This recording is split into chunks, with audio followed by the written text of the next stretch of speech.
Capítulo 7 Lição 6. Trabalhe para aprender, não trabalhe pelo dinheiro. Em 1995, concedi uma entrevista a um jornal de Singapura. A jovem repórter chegou na hora e, imediatamente, começou a entrevista. Sentamos no hall de entrada de um hotel luxuoso, tomamos café e falamos do objetivo de minha visita à cidade. Eu devia dividir o palco com Zig Ziglar. Ele falaria de motivação e eu dos segredos dos ricos. Gostaria de ser, um dia, uma autora de best-sellers como o senhor, disse ela. Eu já lera alguns de seus artigos de jornal e ficara impressionado. Ela tinha um estilo forte e claro. Seus artigos atraíam o interesse do leitor. A senhora tem ótimo estilo, respondi. O que a impede de alcançar seu sonho? Parece que não consigo ir adiante, ela respondeu calmamente. Todos dizem que meus romances são ótimos, mas não acontece nada. De modo que continuo no jornal. Pelo menos dá para pagar as contas. O senhor teria alguma sugestão? Sim, retruquei animadamente. Um amigo meu tem, aqui em Singapura, um curso que ensina as pessoas a vender. Ele dá cursos de treinamento em vendas para as principais empresas desta cidade e penso que se a senhora assistisse a um de seus cursos, sua carreira poderia se beneficiar bastante. Ela se espantou. O senhor está dizendo que eu deveria aprender a vender? Balancei a cabeça afirmativamente. O senhor está falando sério? Voltei a fazer que sim com a cabeça. O que há de errado com isso? Agora eu estava recuando. Ela se ofenderá com o que eu disse. Preferiria não ter dito nada. Em minha tentativa de ser útil, comecei a defender minha sugestão. Tenho um mestrado em literatura inglesa. Por que frequentaria um curso de vendas? Sou uma profissional. Fui para a universidade para não ser vendedora. Odeio vendedores. Eles só pensam em dinheiro. Diga-me, para que vou estudar vendas? Ela começou a arrumar suas coisas. A entrevista tinha acabado. Na mesa em frente ao sofá estava um exemplar de um best-seller que eu publicara. Peguei o livro e algumas notas que ela fizera no bloco. Está vendo isto? Disse eu apontando para suas anotações. Ela olhou para o bloco. O quê? Ela disse confusa. Novamente, apontei para suas anotações. No bloco ela escrevera Robert Kiyosaki, autor de best-sellers. Aqui fala autor de best-sellers, não diz melhor escritor. Seus olhos se arregalaram imediatamente. Sou um péssimo escritor. Você é uma grande escritora. Eu frequentei cursos de vendas. Você tem um mestrado. Junte as duas coisas e você terá uma autora de best-sellers e uma boa escritora. Seu olhar estava enfurecido. Nunca me rebaixarei tanto quanto chegar a aprender como vender.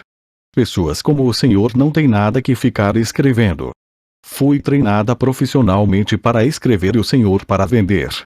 Não é justo. Guardou o resto de suas notas e disparou pelas amplas portas de vidro para a úmida manhã de Singapura. Pelo menos, na manhã seguinte, sua reportagem era equilibrada e favorável. O mundo está cheio de gente inteligente, talentosa, instruída e qualificada. Encontramos com elas todos os dias. Estão todas em volta de nós. Alguns dias atrás, meu carro estava com problemas. Entrei numa oficina e o jovem mecânico o consertou em alguns minutos. Ele sabia o que estava errado apenas pelo barulho do motor. Fiquei impressionado. A triste verdade é que um grande talento não é suficiente. Sempre fico chocado ao perceber o pouco que ganham as pessoas talentosas. Ouvi outro dia que menos de 5% dos americanos ganham mais de $100 mil ao ano. Já encontrei gente muito instruída, brilhante, que ganha menos de $20 mil ao ano. Um consultor comercial especializado na área médica me dizia que muitos médicos, dentistas e quiropráticos têm dificuldades financeiras. Até então eu pensava que, quando eles se formassem, os dólares choveriam. Foi esse consultor que me disse. Eles estão uma habilidade atrás da grande riqueza. O que isso quer dizer é que muitas pessoas precisam apenas aprender e dominar uma habilidade a mais e sua renda aumentará exponencialmente. Já mencionei que a inteligência financeira é uma sinergia entre contabilidade, investimento, marketing e direito. Combine essas 4 habilidades técnicas e ganhar dinheiro. Com dinheiro, será mais fácil. Quando se fala de dinheiro, a única habilidade que a maioria das pessoas conhece é trabalhar mais. O exemplo clássico de sinergia de habilidades era essa jovem jornalista. Se ela aprendesse ativamente as habilidades de vendas e marketing, sua renda poderia aumentar de forma espetacular. Se eu fosse ela, faria alguns cursos de redação publicitária além de vendas. Então, em vez de trabalhar no jornal, eu procuraria um emprego em uma agência de publicidade. Mesmo se seu salário se reduzisse, ela aprenderia a comunicar-se sinteticamente como se faz com tanto sucesso na publicidade. Ela também aprenderia relações públicas, uma habilidade importante. Aprenderia como obter milhões em publicidade gratuita. Então, à noite e nos fins de semana ela poderia escrever seu grande romance. E, quando este tivesse terminado, ela estaria mais apta a vender seu livro. E, assim, em pouco tempo, ela poderia ser autora de best-sellers.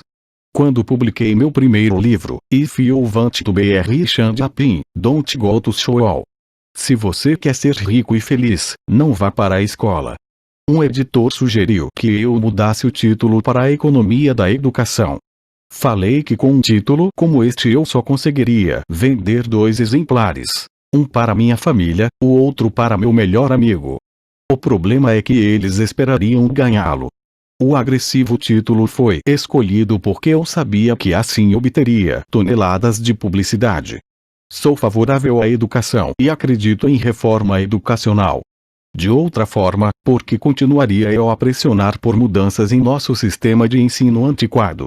Por isso, escolhi um título que me permitisse ir a mais apresentações de televisão e rádio, simplesmente por causa da controvérsia. Muitas pessoas pensaram que eu era louco, mas o livro vendeu muito bem. Quando me formei na Academia de Marinha Mercante dos Estados Unidos, em 1969, meu pai instruído ficou feliz. A Standard Oil da Califórnia me contratara para sua frota de navios-tanque.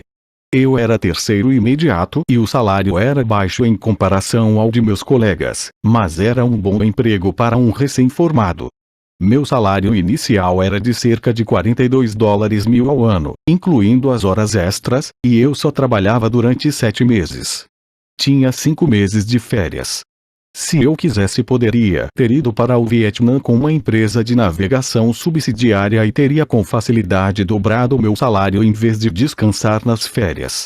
Tinha uma grande carreira à minha frente, contudo me demiti 6 meses depois e fui para a Marinha dos Estados Unidos para aprender a voar. Meu pai instruído ficou arrasado. Pai rico me deu parabéns. Na escola e no local de trabalho estava na moeda a especialização. Isto é, para ganhar mais ou obter uma promoção era necessário especializar-se em algo como ortopedia ou pediatria. O mesmo se aplica a contadores, arquitetos, advogados, pilotos e outros. Meu pai instruído acreditava no mesmo dogma e ficou empolgado quando finalmente obteve um doutorado. Ele muitas vezes admitia que as escolas recompensam pessoas que estudam mais e mais a respeito de menos e menos.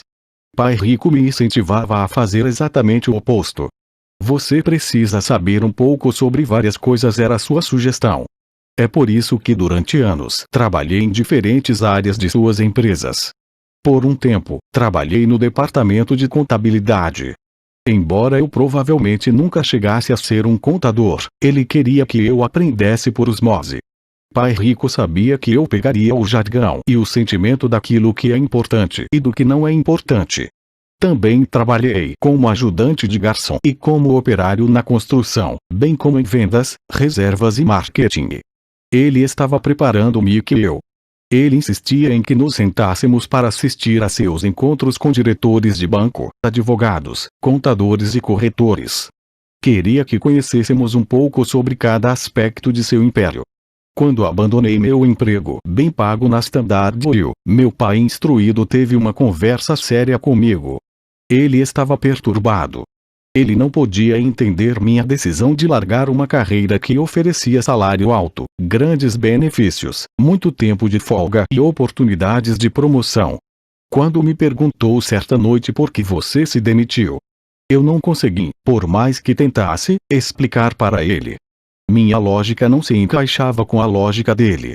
O grande problema é que minha lógica era a lógica de meu pai rico. A segurança no emprego era tudo para meu pai instruído. Aprender era tudo para meu pai rico. Meu pai instruído pensou que eu tivesse ido para o curso para aprender a ser um comandante de navio. Pai rico sabia que eu estava lá para estudar comércio internacional.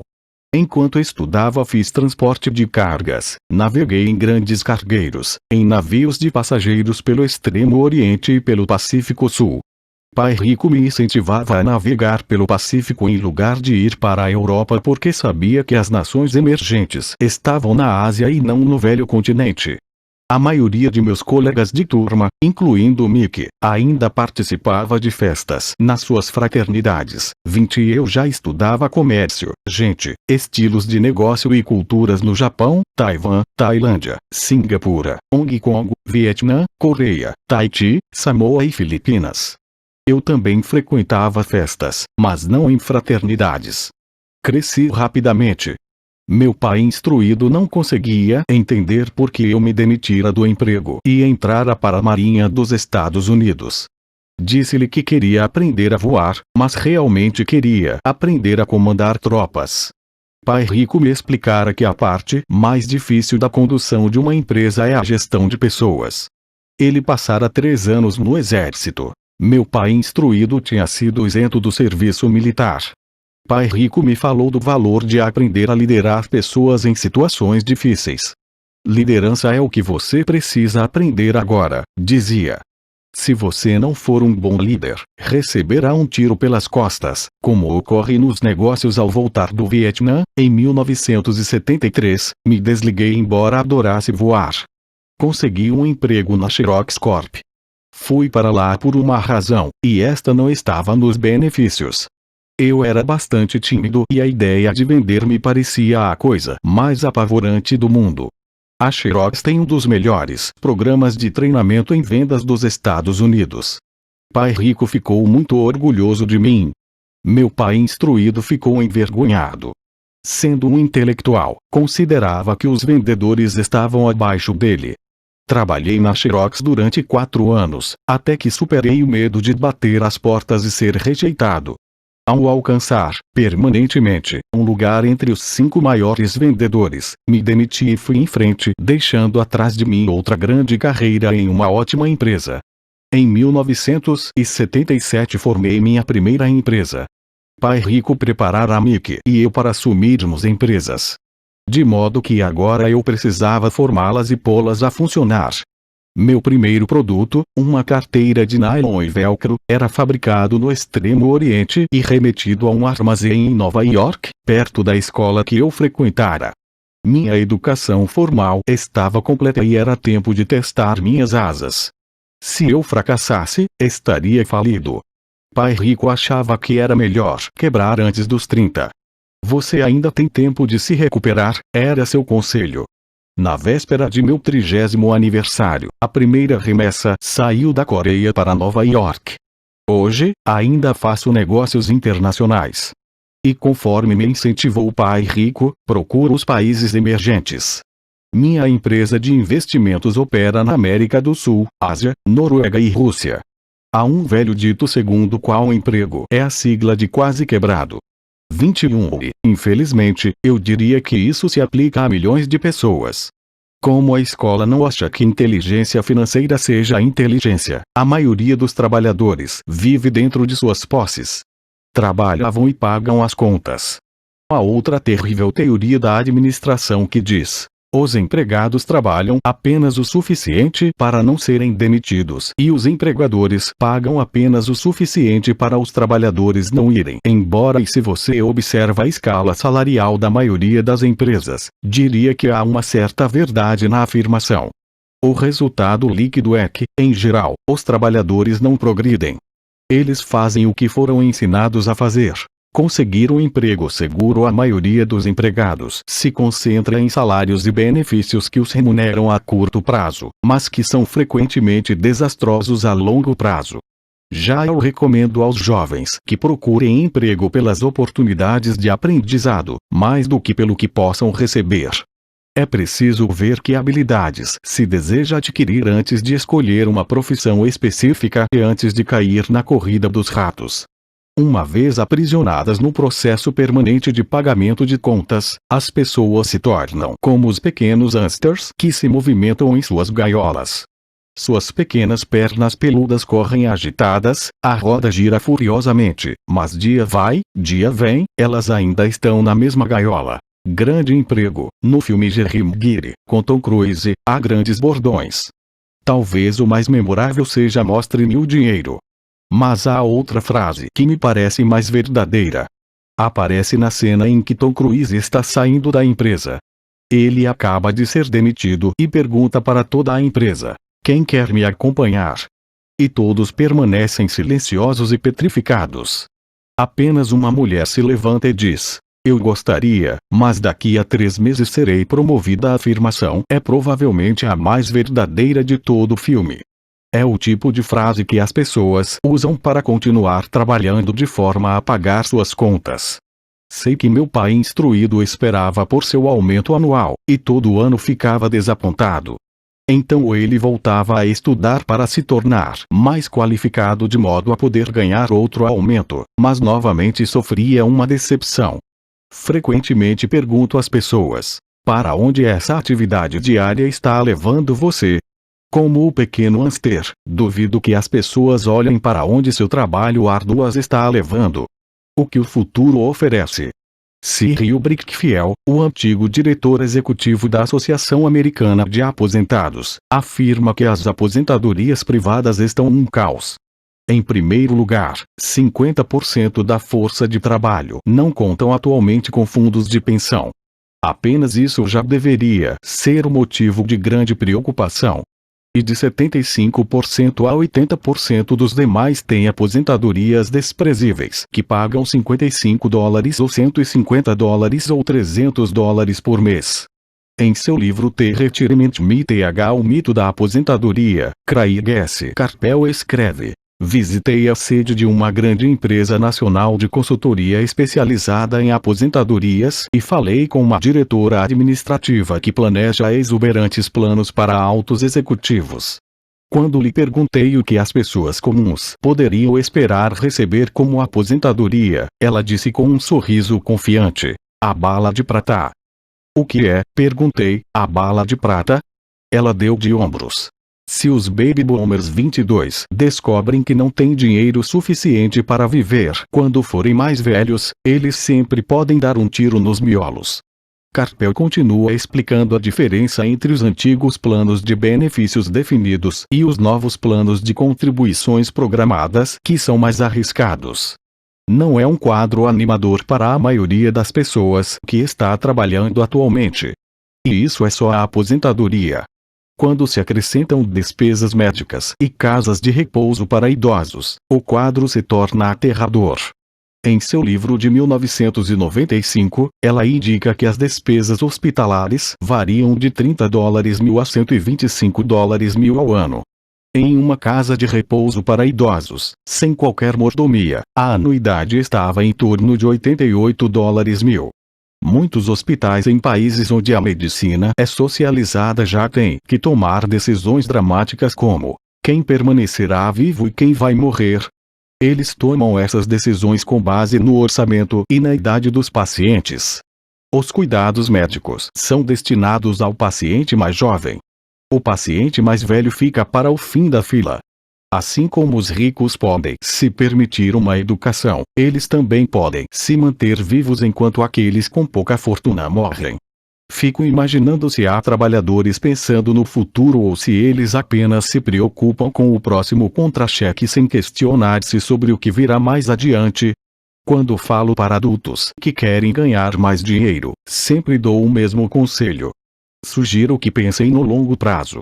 Em lugar de trabalhar simplesmente pelo dinheiro e pela segurança que são, admito, importantes, sugiro que procurem um segundo emprego onde possam aprender outra habilidade. Muitas vezes recomendo que se integrem a uma empresa de marketing de rede, também chamado de marketing multinível, se quiserem adquirir habilidades de venda. Algumas dessas empresas têm excelentes programas de treinamento que ajudam as pessoas a suportar o medo do fracasso e da rejeição, que são as principais razões pelas quais a maioria das pessoas não é bem-sucedida. A instrução vale mais do que o dinheiro, a longo prazo. Quando ofereço esta sugestão, ouço muitas vezes: "Ah, isso é muito trabalhoso" ou "só quero fazer o que me interessa". Quanto à primeira resposta, retruco: então o senhor prefere passar a vida entregando 50% do que ganha ao governo. Quanto à segunda observação, digo: eu não tenho interesse em ir à academia de ginástica, mas vou para me sentir melhor e viver mais. Infelizmente, a verdade no velho adágio: não se pode ensinar truques novos a um cachorro velho. A menos que a pessoa esteja acostumada a mudar, é difícil mudar. Mas para aqueles que ainda estão em cima do muro em relação à ideia de trabalhar para aprender algo novo, ofereço esta palavra de incentivo: a vida se parece muito com ir à academia. A parte mais difícil é se decidir a começar.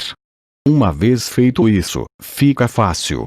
Em muitas ocasiões, ficava temeroso de ir para a academia, mas chegando lá, em movimento, era ótimo. Depois dos exercícios fico feliz de ter me decidido a ir. Se você não está disposto a trabalhar para aprender algo novo, insiste em se especializar em sua área, assegure-se de trabalhar em uma empresa sindicalizada. 23 Os sindicatos foram planejados para proteger especialistas. Meu pai, instruído, depois de ter caído em desgraça junto ao governador, tornou-se presidente do Sindicato de Professores do Havaí. Ele dizia que esse era o trabalho mais pesado que já tivera na vida. Meu pai rico, por outro lado, passou toda a sua vida fazendo o possível para que suas empresas não fossem sindicalizadas. Ele foi bem-sucedido. Embora os sindicatos fizessem força, pai rico sempre conseguiu combatê-los. Pessoalmente, não tomo partido porque posso ver a necessidade e os benefícios de ambas as situações. Se você seguir os conselhos da escola, tornando-se altamente especializado, então procure a proteção do sindicato. Por exemplo, se eu tivesse prosseguido minha carreira de piloto de aviões, eu teria procurado trabalhar em uma empresa em que o sindicato dos pilotos fosse forte. Por quê? Porque minha vida teria sido dedicada a aprender uma habilidade que só tem valor em um ramo de atividade. Se eu tivesse que abandonar esse ramo, as minhas habilidades não teriam valor em outras atividades. Um piloto sênior, com 100.000 horas de voo, ganhando $150.000 ao ano, teria dificuldades em encontrar um emprego com igual remuneração no ensino escolar. As habilidades não se transferem necessariamente de um ramo de atividades para outro. Os pilotos recebem salários altos por possuírem habilidade que não teriam valor, por exemplo, no sistema de ensino. Atualmente se pode dizer o mesmo até no caso dos médicos. Com todas as mudanças ocorridas na medicina, os especialistas têm de se agrupar em organizações médicas como os planos de saúde.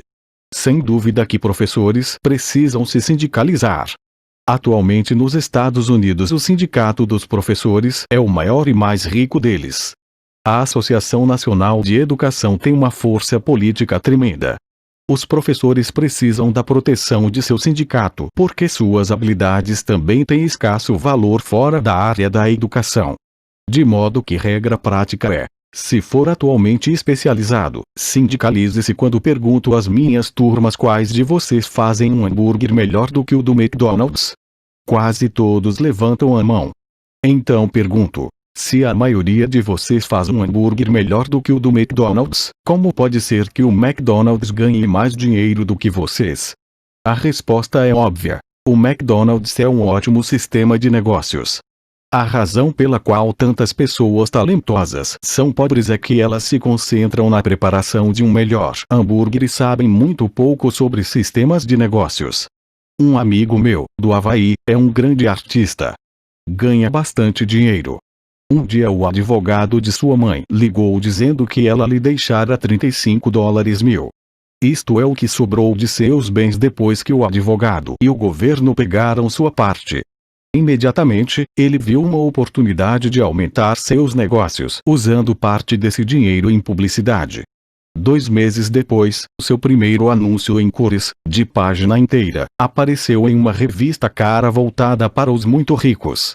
O anúncio foi publicado durante 3 meses. Ele não teve nenhum retorno e toda a sua herança foi embora. Agora ele quer processar a revista por ter sido enganado.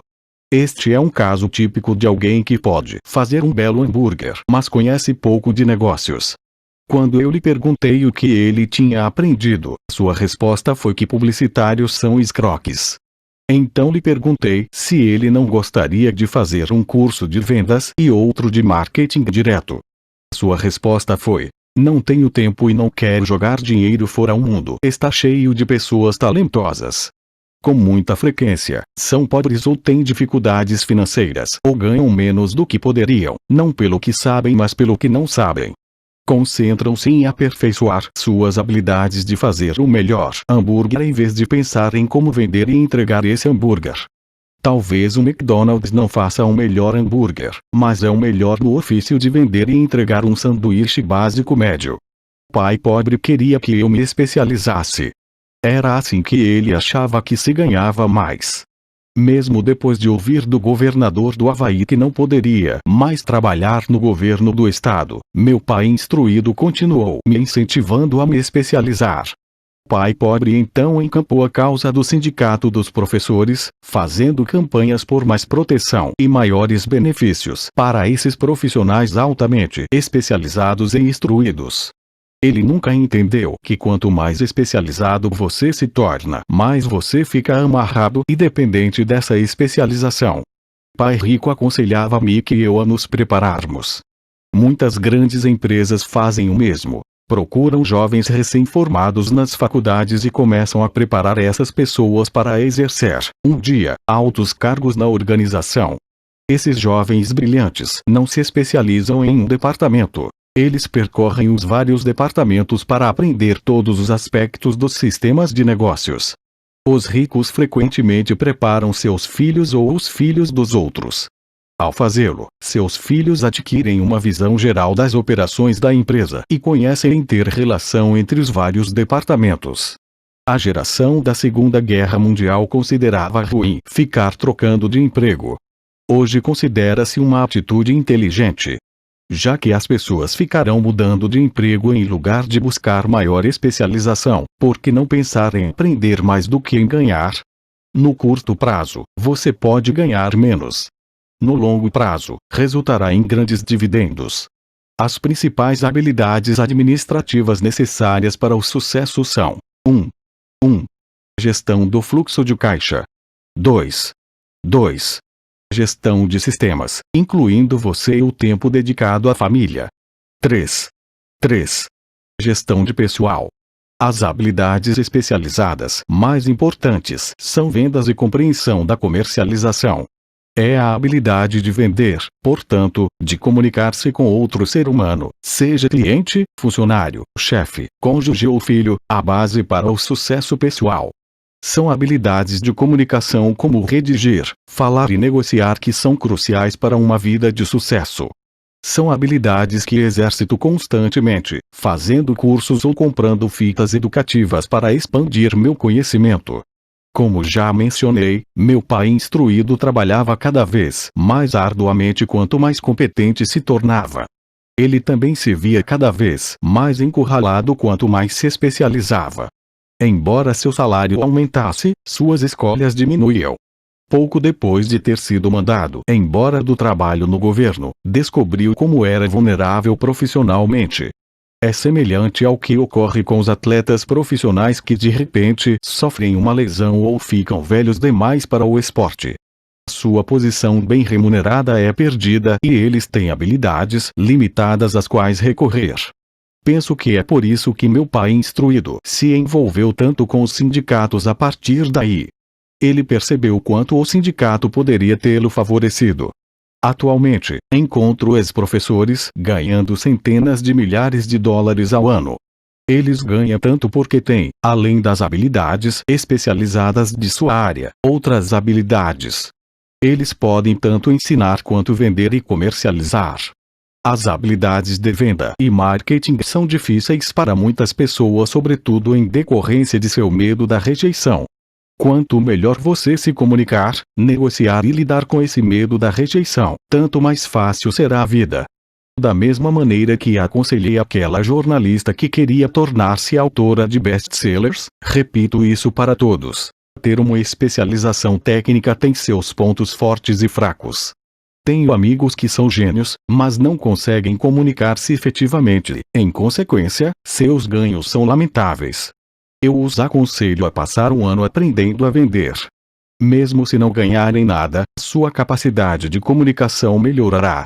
E isso não tem preço. Além de sermos bons aprendizes e vendedores e de entendermos de marketing, devemos ser tanto bons professores quanto bons alunos.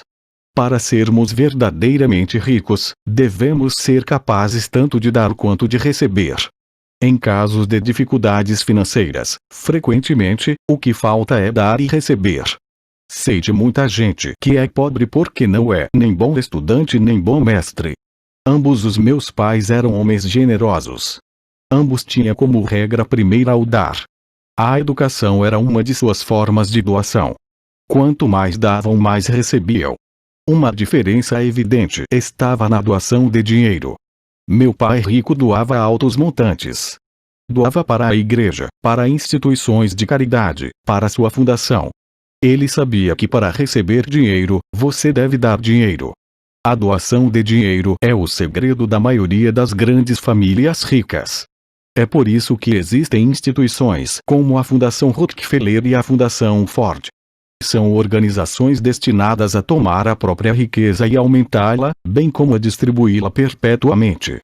Meu pai instruído costumava dizer sempre: quando tiver algum dinheiro extra, vou doá-lo. O problema é que nunca havia um extra. Trabalhava sempre mais para conseguir mais dinheiro em lugar de concentrar-se na principal lei do dinheiro. Dá e recebereis. Ele acreditava no contrário. Recebe e darás. Concluindo, tornei-me ambos os pais. Uma parte de mim é um capitalista convicto que adora o jogo do dinheiro fazendo dinheiro. A outra é o do mestre socialmente responsável que está profundamente preocupado com o crescente ato que separa os que têm dos que não têm. Acredito que o principal responsável por esse ato crescente é o sistema de ensino arcaico.